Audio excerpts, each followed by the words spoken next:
The Dentist and the Octopus by Michael Coupland. Chapter 3.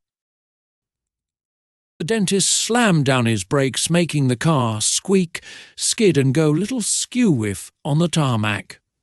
He tapped on his hazard lights and took off his seatbelt.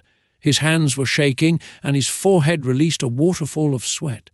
"Jelly, here, girl." He rattled his hand as it was the only piece of bait he had on him. If only he'd have brought a piece of trout, he thought, something to bribe her with so she'd just behave and not wander off. He couldn't find her anywhere. Jelly had vanished so suddenly that it would have put one of Houdini's tricks to shame. There was a knock on his window. The dentist had been oblivious to the roaring horns coming from the herd of traffic behind him. The second knock startled him. He jumped, hitting his head on the roof of his car. As he did this, Jelly leapt out from under his pedals and flung her tentacles around his face. Although Dr. Beard couldn't see anything, he thought he heard someone open his door and attempt to detach the octopus. Jelly started to scream, which made the dentist scream back. He grabbed Jelly by her slimy head and pulled her off himself. Her suckers had been pressed so tightly against his face that it felt like he was tearing off a vinyl bath mat drenched in superglue. The dentist looked up to a hysterically laughing traffic warden. The red-faced warden, who had begun rubbing his round belly and wheezing from laughing so hard, used his last bit of energy to point at the rearview mirror. Dr. Beard studied his reflection and rubbed his hand over his cheeks. He looked like an acne-ridden teenager with chickenpox. "You can't park here, sir. I'm going to have to give you a ticket." "But I'm not. I've just stopped." "Oh, come on. You really don't understand the morning I've had," pleaded Dr. Beard. "What's in it for me?" "Are you bribing me?" The warden gave a slight nod of the head. The dentist couldn't believe what he was seeing. How about free dental checkups?" "And you've got to be kidding. I'll give you a lollipop and sticker after each one. How about that?" "The green-flavoured lollies?" he asked in all seriousness. "Yes." "Then it's a deal. Now hurry along, you're causing a scene." The dentist took a deep gasp from his nearly empty inhaler, looked at Jelly, who had crept back into her bowl, fastened his seatbelt and drove. Dr. Beard finally arrived to work. His dentist surgery was cosy. Because it had once been an end terrace house in a previous life, the building had only been designed to contain a certain number of human beings at a time. As he was running late, he now had a backlog of patients. From the outside looking in, the waiting room looked like one of those teddy-grabbing machines with cheap, furry faces squashed against the glass. Yes, Sandy Beach was renowned for its furry-faced citizens. The moment the dentist walked inside, he was verbally attacked. "Excuse me, I've got work to get back to. I've already had to reschedule one very important meeting. I don't want to have to reschedule another. I want my teeth looking at now." Yapped an order from a woman plastered in more makeup than a clown. "Oh, no, you don't, missy. You've only just got here." "I've been waiting for 6 whole minutes." Butted in another patient with a tendency to violently wave their index finger and tap it on their wristwatch. Dr. Beard sighed, ignored them and closed the door. He then squeezed past everyone to get to his room. He placed the fishbowl down on the side next to the fish tank and put on a fresh pair of latex gloves. A small boy who didn't like eye contact or manners sat on the big turquoise chair. His mum was kneeling down next to him, squeezing his hand. "Right, if you don't mind, I just need to get to his teeth," said Dr. Beard. The dentist stared at the mother. "If you don't mind letting go of my patient for a minute, please. You don't understand the fear you've installed into my son's mind, do you? You are the figure in his nightmares, the monster in his cupboard, and the sole reason he cries whilst brushing his teeth." "I'm sorry to hear that, Mrs. Adams." "No, you're not. You're not sorry at all. You don't understand, do you? You don't just scare him, Dr. Beard. You petrify him." "Well, I don't mean to." "How do you even sleep at night?" In order to shrug her shoulders whilst talking, Mrs. Adams accidentally let go of her son. This gave Dr. Beard enough time to get in between them. "Right, I'm just reclining the chair. Thanks for cooperating, Mrs. Adams." The dentist sat down on his stool and wheeled himself towards the boy. He casually opened up the child's mouth and flicked through the series of magnifying glasses clipped onto the frames of his spectacles. "Oh, George, what big teeth you have! Just bear with me whilst I find that pickaxe."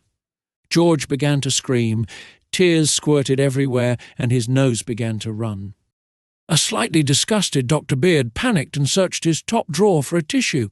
"I was joking. It was a joke, I'm sorry," he said, whilst wiping the tears off his chair. "But jokes are meant to be funny," George cried. "You're evil!" Mrs. Adams shouted, whilst whacking the dentist with her handbag. "I'm sorry." A flinching Dr. Beard apologised again. "Come on, George, we're going." The lady grabbed her son by the arm and left the surgery. The dentist sighed and held his head in his hands. He took a deep breath, peeled off his latex gloves and threw them in the bin. The dentist felt a squirt of water on the back of his head. He turned around. No one was there, just Jelly, but her eyes were closed and she was sleeping. The dentist rubbed the back of his head. It was wet. As he turned around, it happened again. Instead of looking back at Jelly, he lowered the mirror above the turquoise chair. He turned it so it faced the octopus. Jelly began to slowly open her eyes to see if he was looking. She then sucked up some more water, peeped her head over the bowl, and spat it out. The dentist grabbed one of his plastic trays and blocked it. Peering over the tray, he saw that she was smiling, dribbling water and splashing her tentacles about. The dentist laughed and dried his hair with paper towels. The next patient walked into the room.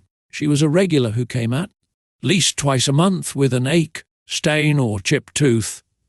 "Morning, Mrs. Barry. Please, call me Jules. And it's Miss, by the way, you always do that." Miss Julie Barry, or Jules for short, was one of those women people would describe as bubbly. She was constantly blushing and had a permanent giggle that ended every one of her sentences. Her hair was big and made up for her below-average height. It was the texture of candy floss and the colour of baked beans. Her hair was the first thing you noticed when she walked into a room. She valued it as her main asset, and she spent more time and hairspray on it than anything else.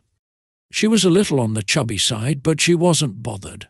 Snackcidents were going to happen when she worked in an ice cream cabin and constantly argued that she was bound to eat the odd scoop of Napoleon and drink half a bottle of strawberry sauce every now and again.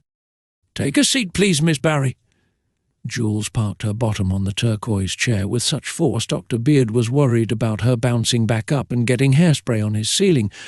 "Feels like it was only yesterday I was last sitting here." "That's because it was yesterday, Miss Barry." "Right. Open wide." He inspected the crevasses between her teeth. He could see a chunk of white rock nestling in there, hiding like a cushion amongst a row of pillows. "Did you brush your teeth before you came here?" Dr. Beard asked. The dentist had discovered a common sign that told him when his patients were lying. Their jaws always seemed to move forward, creating an underbite. Yes, of course, she did the underbite. "Liar," he thought to himself. Dr. Beard leaned over to get the yellow-tinted glasses. "Oh no, Arthur, I'll be fine. They always make me feel daft." "Did you just call me Arthur?" "I may have done." "Well, I'd rather you didn't, Miss Barry. It's very unprofessional." "Oh, come on. Live a little." Dr. Beard ignored her and plonked the protective glasses on her head. "Right, it's a straightforward procedure, just a simple filling on your right bottom molar. I don't know why you didn't let me do it yesterday, to be honest." The dentist touched the tooth with his thumb to make sure he'd located the right one. "Where's your favourite, femme?" Jules attempted to ask. Dr. Beard took his from out of his patient's mouth and studied his neatened row of implements. "I said, what's your favourite film? I don't have time to watch movies, Miss Barry." "You must have a favourite." I don't know, Miss Barry. Right then, let's fill in that molar. Dr. Beard turned on his CD player, blazed out some whale music, and then silently inserted the filling with professional precision. It was a straightforward procedure he could easily do with his eyes closed, so that's how he chose to do it. All done, he said with a smile. I'm getting quite a pro at this now, if you don't mind me saying so. Jules stood up and stumbled. A set of keys fell out of her trouser pocket. The dentist bent down to pick them up. As his hand went to grab them, he spotted the key ring. It was a rubber duck, identical to the one he'd lost. These are... I was just about to tell you about that,